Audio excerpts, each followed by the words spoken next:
Bismillahirrahmanirrahim. Dear student, now we start a new chapter and the name of the chapter is rotational and circular motion. ठीक है, तो उसमें से हमारा पहला जो टॉपिक है वो है एंगुलर मोशन. ठीक है, एंगुलर मोशन क्या है? सही है, तो सबसे पहले हम एंगुलर मोशन को एक्सप्लेन कर रहे हैं कि एंगुलर मोशन है क्या चीज़. ठीक है, तो उसके बाद हम फर्दर एक एक चीज़ को एक्सप्लेन करने जा रहे हैं. ठीक है, the motion of a body, its axis of rotation is known as angular motion. ठीक है, कि हम एक बॉडी को रोटेट कर रहे हैं from angular axis of rotation से. एक पॉइंट से हम एक बॉडी को रोटेट कर रहे हैं जैसा कि फिगर में गिवन दिया गया है, तो इसको हम कहते हैं एंगुलर मोशन. ठीक है, एंगुलर मोशन और एंगुलर रोटेशन. ठीक है, या रोटेशन और सर्कुलर मोशन में फ़र्क ये है कि सर्कुलर मोशन जो है ना, they are valid for particles and rotational motion are valid for a rigid bodies. ठीक है, जैसा कि सेंट्रीपिटल फोर्स हो गया तो ये है रोटेशनल मोशन, और जैसा कि इलेक्ट्रॉन घूम रहे हैं किसी एटम से तो इसको हम कहते हैं सर्कुलर मोशन. ठीक है, या the motion of a particle or rigid body around a fixed point is called angular motion. ठीक है, और रोटेटरी मोशन तो इसको हम कहते हैं रोटेटरी मोशन और एंगुलर मोशन. ठीक है, in a rotatory motion, all particles of a rigid body are rotate except one point called its center of mass or point lying along the axis of rotation. अब यहाँ पर जो है इसका मतलब है कि हम एक ऑब्जेक्ट को जब रोटेट करने जा रहे हैं तो वो अपने सेंटर ऑफ मास के इर्द गिर्द घूमेगा. तो इसी टाइप ऑफ मोशन को हम कहते हैं रोटेटरी मोशन. जैसा कि साइकिल का पहिया ले ले. ठीक है, तो अगर हम साइकिल का पहिया घुमा रहे हैं तो they are fix from its rotational point या रोटेशनल एक्सिस. सही, तो ये उससे इर्द गिर्द घूम रहा है तो उनका सेंटर ऑफ मास के इर्द गिर्द रिजिड बॉडीज जितने भी हैं तो they are rotate from its centre of mass, while particles they are rotate from the center of the atom या किसी एटम के इर्द गिर्द जो इलेक्ट्रॉन घूम रहे हैं तो इसको हम कहते हैं सर्कुलर मोशन. सही, there is no difference between rotatory motion and circular motion except rotatory motion is meant for a rigid body and circular motion is meant for a particle moving along a circular path. ठीक है, दोनों में इतना ज़्यादा फ़र्क नहीं है, लेकिन सर्कुलर मोशंस जो है वो सिर्फ और सिर्फ पार्टिकल्स के लिए वैलिड है और रोटेशनल मोशन जो है ना वो एक रिजिड बॉल्स के लिए वैलिड है. ठीक है, इसलिए कि जितनी भी रिजिड बॉडीज़ है they are rotate from the centre of the mass. उनका जिस पॉइंट पे mass centre of the mass exist कर रहा हो they are rotate from that points. Okay, now for example हमारे पास एग्जाम्पल है motion of an electron around the nucleus of isolated hydrogen atom. जैसा कि मोशन ऑफ इलेक्ट्रॉन है, फ़र्ज़ करिए हमारे पास इलेक्ट्रॉन है. ठीक है, और ये हाइड्रोजन का एटम है तो इलेक्ट्रॉन इससे इर्द गिर्द घूम रहा है.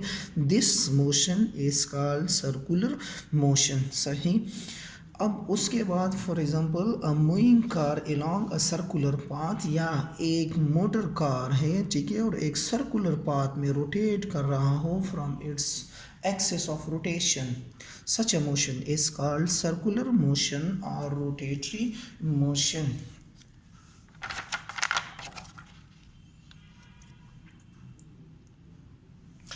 अब इसमें कुछ टर्म आ रहा है जैसा कि एंगुलर डिस्प्लेसमेंट हो गया, एंगुलर वेलोसिटी हो गई, ठीक है। तो इसमें एवरेज एंगुलर वेलोसिटी है, यूनिफॉर्म एंगुलर वेलोसिटी है, सही है। तो इसमें कुछ टर्म्स आ रहे हैं। तो इसमें पहला टर्म जो आ रहा है तो वो है एंगुलर डिस्प्लेसमेंट, ठीक है। कि एंगुलर डिस्प्लेसमेंट क्या चीज़ है। एंगुलर डिस्प्लेसमेंट अगर हम ले रहे हैं दो रेडियाई के दरमियान में जो फासला हो इन अ सर्कल, ठीक है, from its centre, that's called angular displacement. तो इसको हम एंगुलर डिस्प्लेसमेंट कहते हैं। जैसा कि हमारे पास ये एग्जांपल है कि एक सर्कल है और उसमें हमारे पास दो पॉइंट्स है, ठीक है। एक को हमने पॉइंट P0 कहा, दूसरे को पॉइंट P कहा, ठीक है। और इसका जो R यानी this will be the displacement या रेडियस, ठीक है। तो सर्कल में अगर हम दो पॉइंट्स ले लें और दोनों पॉइंट्स के माबेन जो रेडियाई है, ठीक है, two radii of a circle from its centre, तो इसको हम कहते हैं angular displacement. This area will be the angular displacement of the body, सही।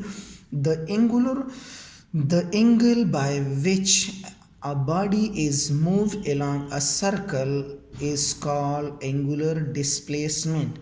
जैसा कि the angle by which a body is moved, हम एक जिस्म को थोड़ा सा ज़ाविये के लिए घुमा रहे हैं तो इसको हम कहते हैं angular displacement. The angle between two radii of a circle of the center of a circle is called angular displacement। तो इसको भी हम कहते हैं angular displacement।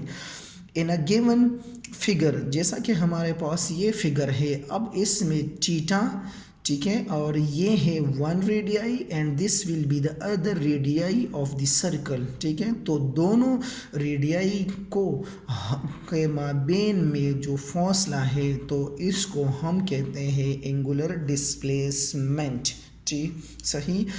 अब theta is equal to one radius is equal to one rad, ठीक है, radius यानी रेडियन से निकला हुआ है। यूनिट ऑफ एंगुलर डिस्प्लेसमेंट, अब इसका यूनिट क्या है। द एंगुलर डिस्प्लेसमेंट का जो यूनिट है वो हमारे पास है, एक डिग्री है, एक रिवोल्यूशन है और एक रेडियन है, सही। अब इसका हम एंगुलर डिस्प्लेसमेंट का हम नेचर चेक करने जा रहे हैं कि इसका नेचर क्या है, ठीक है। तो इसका नेचर जो है ना, this is a vector quantity and it is directed along the axis of rotation. इसलिए हम इसको वेक्टर क्वांटिटी ले रहे हैं कि अगर हम ये बॉडी यहाँ से मूव करने जा रहे हैं तो इसका जो सेंटर ऑफ रोटेशनल एक्सिस है ये वाला, तो they are towards the centre of the circle. इसी वजह से हम इसको ले रहे हैं किस चीज़ में, वेक्टर क्वांटिटी में, सही। और इसका जो डायरेक्शन हम फाइंड कर रहे हैं तो राइट हैंड रूल से हम फाइंड कर रहे हैं। जैसा कि ये हमारे पास राइट हैंड रूल हो गया, इसे कहते हैं राइट हैंड रूल। अब चूंकि one revolution is equal to 360 degree, अगर हम एक ऑब्जेक्ट को घुमा रहे हैं फ्रॉम 0 पॉइंट से इक्वल टू 2 पाई, जैसा कि मैंने क्लास में बताया था कि सर्कल कंप्लीटली बराबर है 2 पाई की या आर 360 डिग्री के, सही। अब one revolution is also is equal to 2 pi radian. 360 revolution in given in a degree form, but 2 pi revolution is in a radian form. No, compare both the equation। 360 is equal to 2 pi radian, ठीक है।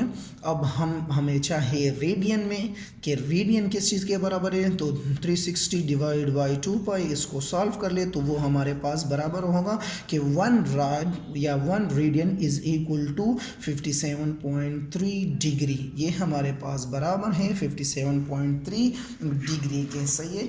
हमने अभी degree को या revolution को हमने degree में convert कर दिया, सही है, या डिग्री को हम कन्वर्ट कर रहे हैं रिवोल्यूशन में, जैसा कि रेडियन और स्टेरेडियन, सही।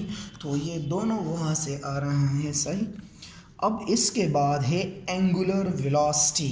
अब एंगुलर वेलोसिटी क्या चीज़ है, जैसा कि एंगुलर डिस्प्लेसमेंट एक बॉडी कवर कर रहा हो इन अ गिवन टाइम, तो such a velocity is called angular velocity, इसको हम कहते हैं एंगुलर वेलोसिटी।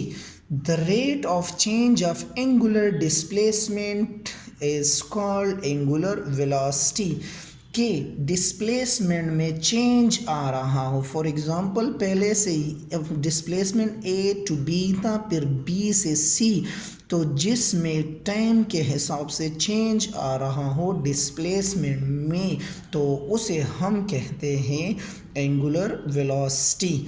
अगर एंगुलर वेलोसिटी को हम रिप्रेजेंट कर रहे हैं by a Greek words omega, this is omega, and the nature of and the nature of the angular velocity is also a vector quantity because they are directed toward the center of the circle. Mathematically, omega is equal to t naught minus theta minus t naught divided by t minus t naught. जैसा कि शुरू का time हम ले रहे हैं इसको हम टी नाट कह रहे हैं, और जो फाइनल टाइम है उसको हम टी कहते हैं। इस तरह टीटा शुरू वाला जो ए और बी के माबेन में जो टीटा है वो टी नाट है, अगर ए टू सी जो टीटा आ रहा है वो है टीटा।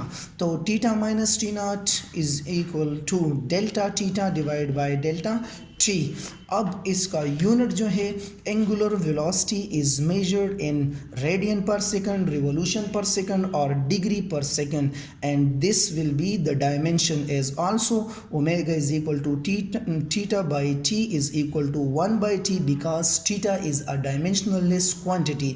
इसका हमारे पास कोई यूनिट नहीं है, तो हम ले रहे हैं थीटा अनडायमेंशनलेस है, तो 1 by T is equal to 1 by T, 1 by T is equal to 1 over second and then again equal to 1 by T, तो omega is equal to T minus 1, तो this will be the dimensional form of angular velocity. Thank you student.